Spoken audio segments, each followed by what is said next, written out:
और मुझे लगता है कि मंत्री जी समय से पहले आए तो इसका मतलब ये है कि अब वह भी चाहते हैं कि परिवहन विभाग के जो बस स्टेशन हैं वे भी इसी प्रकार से सुंदर बने, व्यवस्थित बने और आम जन को अपनी ओर आकर्षित कर सकें, इसलिए उनकी उपस्थिति अत्यंत महत्वपूर्ण है।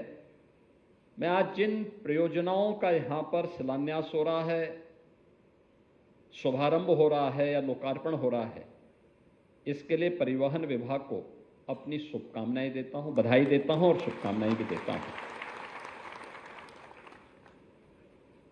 परिवहन विभाग प्रदेश के पब्लिक ट्रांसपोर्ट का सबसे बड़ा माध्यम है और स्वाभाविक रूप से देश का भी। 14,000 बसेज किसी एक निगम के पास हों और उसके माध्यम से संचालित हो रहे हों, या उत्तर प्रदेश परिवहन निगम सफलतापूर्वक अपनी सेवाएं प्रदान कर रहा है। उसके चैलेंजेस भी हैं। इतनी विशाल आबादी के लिए सुविधा देना और खासतौर पर अभी हाल ही में रक्षाबंधन के अवसर पर 3 दिनों तक लगातार बस सेवा, और वह भी बहनों को फ्री में बस सेवा को जो सुविधा आपने उपलब्ध करवाई वो और भी शानदार थी। यद्यपि उसका प्रचार प्रसार विभाग नहीं कर पाया, कितनी बहनों ने यात्रा की इसके बारे में बहुत बता नहीं पाया। अगर उसका भी हाईलाइट करते तो लोगों के मन में एक और प्रचार का आपको आधार बनता, आपको एक अवसर था। लेकिन आज इतनी अधिक सेवाएं और इतना विस्तार, ये आज की आवश्यकता है, लेकिन भविष्य की चुनौतियां भी हम सबको आगाह कर रही हैं। याद रखना, कोई भी व्यक्ति हो या समाज, गांव हो या शहर,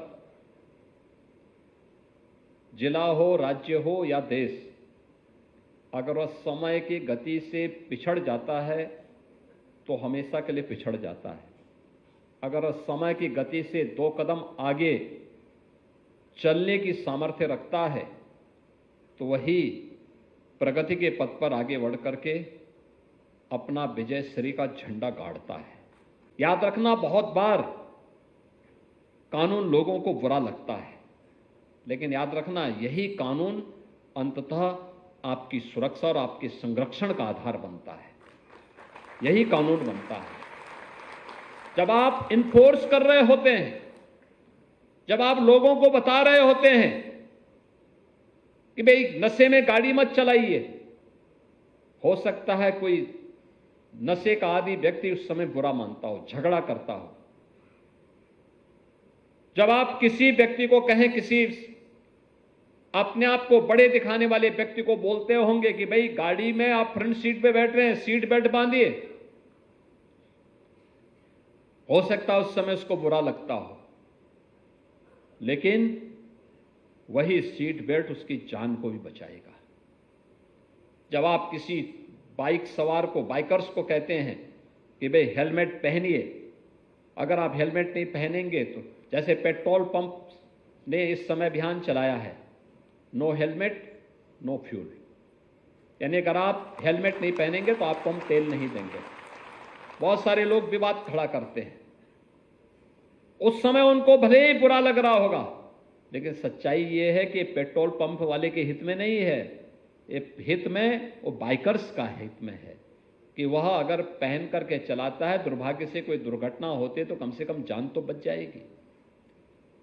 हेड इंजरी होने से और जीवन भर बेड पे पड़े रहने से अच्छा है कि वह सुरक्षित जीवन जी सकता है।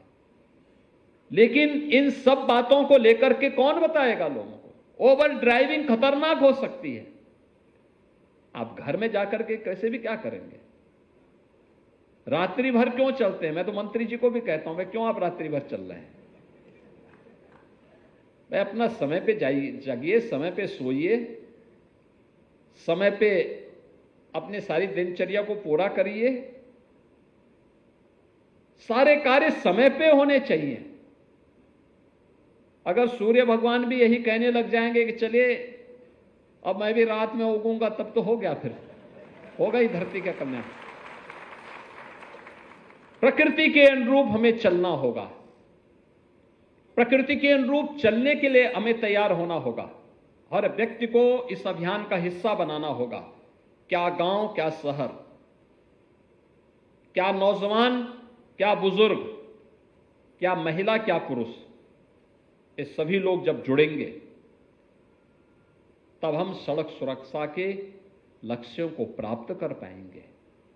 और ये आज एक ज्वलंत समस्या है, प्रदेश की भी, देश की भी। इस पर हमें अपने आप को तैयार करना होगा और मानना है मेरा है ये संभव है। हमने प्रगति की यात्रा में विजयश्री का झंडा गाड़ने के लिए हम भी विकसित भारत की इस परिकल्पना के सारथी बनेंगे। परिवहन विभाग के सामने पब्लिक ट्रांसपोर्ट की, सार्वजनिक क्षेत्र से जुड़ी हुई पब्लिक ट्रांसपोर्ट की इन सेवाओं को 3 प्रकार की उन योजनाओं के साथ हमारा शॉर्ट टर्म प्लानिंग हमारी क्या होगी, लघु अवधि की प्लानिंग क्या होगी अगले 3 साल के अंदर, अगले 10 वर्ष के अंदर और अगले 22 वर्ष के अंदर हमें क्या कुछ अचीव करना है पब्लिक ट्रांसपोर्ट के क्षेत्र में। और जहां पर संभावनाएं हैं वहां पर आप आसानी से इसे अचीव भी कर सकते हैं। आसानी से थोड़ा सा प्रयास, ये फाइल को लटकाने की आदत बंद करनी पड़ेगी। जन सुनवाई को तेजी के साथ आगे बढ़ाना पड़ेगा। विभाग में टीम वर्क को और सशक्त बनाना पड़ेगा, तो परिणाम आने में देर नहीं लगेगी, कोई देर नहीं लगेगी। और परिवहन विभाग ने करके दिखाया है। 2019 में प्रयागराज कुंभ, 2020 में वैश्विक महामारी कोरोना के दौरान जब 1 करोड़ कामगार और श्रमिक देश और से अलग अलग क्षेत्रों से अपने अपने गांव के लिए प्लान किए थे, न केवल उत्तर प्रदेश, बिहार, झारखंड, वेस्ट बंगाल, उड़ीसा, असम, इन सभी राज्यों से जुड़े हुए कामगार और श्रमिक इन 6 राज्यों से, उत्तर प्रदेश में सर्वाधिक थे, फिर बिहार के थे, वेस्ट बंगाल के थे, झारखंड थे, उड़ीसा था, असम था। वहां के लोगों को, उत्तर प्रदेश वासियों को उनके गांव तक और उत्तर प्रदेश के बाहर के जो कामगार और श्रमिक थे उन्हें उत्तर प्रदेश की बॉर्डर तक, सीमा तक। उत्तराखंड के प्रवासियों को हम लोगों ने उत्तराखंड के अंदर, जहां वहां की सरकार ने मांग की थी, देहरादून, हल्द्वानी और अन्य स्थलों पर, हरिद्वार तक पहुंचाने का मैं योगदान दिया था। तो मध्य प्रदेश के अंदर भी कुछ जगहों पर, राजस्थान, मध्य प्रदेश के अंदर भी कुछ स्थानों पर परिवहन विभाग के हमारे जो कर्मचारी थे, चालक परिचालक थे, उन्होंने सफलतापूर्वक उनको वहां तक पहुंचाने में अपना योगदान किया था।